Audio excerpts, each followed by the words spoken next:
ভারত পাকিস্তানের যুদ্ধ দেশের সামাজিক যোগাযোগ মাধ্যমে জন্ম দিয়েছে আরেক যুদ্ধের।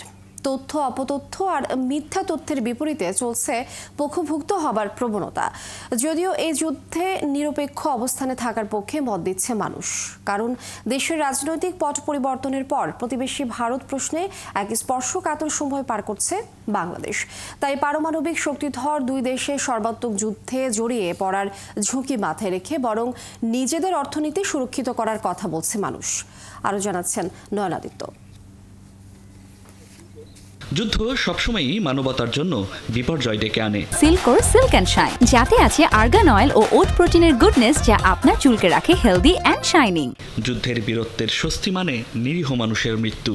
যুদ্ধক্ষেত্রের বীরত্ব সহিংসতাকে স্বাভাবিকের বৈধতা দেয় আর প্রজন্মকে অমানবিকতায় উৎসাহিত করে।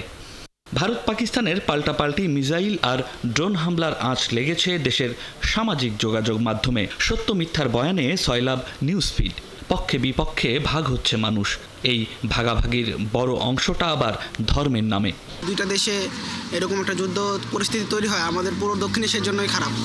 তার জন্য আমাদের বেটা হবে সংযম তৈরি করা, সবাই একত্রে থাকা, নিরপেক্ষ থাকা উচিত। ধর্ম বিদ্বেষ বাদ দিয়ে আপনারা সবাই একসাথে ঐক্যবদ্ধ হওয়া উচিত। এটাই আমি মনে করি বেটার হবে। অন্তত অর্ধ শতাধিক ফ্যাক্ট চেক করেছি এই ভারত পাকিস্তান ইস্যুতে, যেখানে খুবই আশঙ্কার বিষয় হচ্ছে 20% ক্ষেত্রে আমরা দেখেছি যে বাংলাদেশের গণমাধ্যমগুলোই ভুল তথ্য, ভুল ছবি এবং ভিডিওগুলো ছড়িয়েছে। এবং এটা আরও বেশি আশঙ্কার এটাও মনে হচ্ছে যে বিভিন্ন ভিডিও গেমের দৃশ্যগুলোকে ভারত পাকিস্তানের আসলে সংঘাতের দৃশ্য হিসেবে প্রচার করা হচ্ছে। দুই দেশের প্রতি যারাই সফট কর্নার তারাই এই জিনিসগুলো দেখে তাদের মতাদর্শের সাথে যদি মিলে, তখন তারা এই ভিডিওগুলো, ছবিগুলো কোনোরকম যাচাই ছাড়াই আসলে তারা প্রচার করে দেয়। সেক্ষেত্রে তিন দেশের মানুষের একটা আন্তঃসম্পর্কের ক্ষেত্রে প্রভাব পড়তে পারে। আর কূটনৈতিক সম্পর্কের ক্ষেত্রেও একটা প্রভাব থাকে, এটা আমরা বিগত সময়গুলোতেও দেখেছি। সিন্ধু নদের পানিতে যেন রক্তের বদলে শান্তির স্রোত বয়। নতুন বাংলাদেশ চায় স্বাধীন ও আত্মমর্যাদাশীল পররাষ্ট্রনীতি।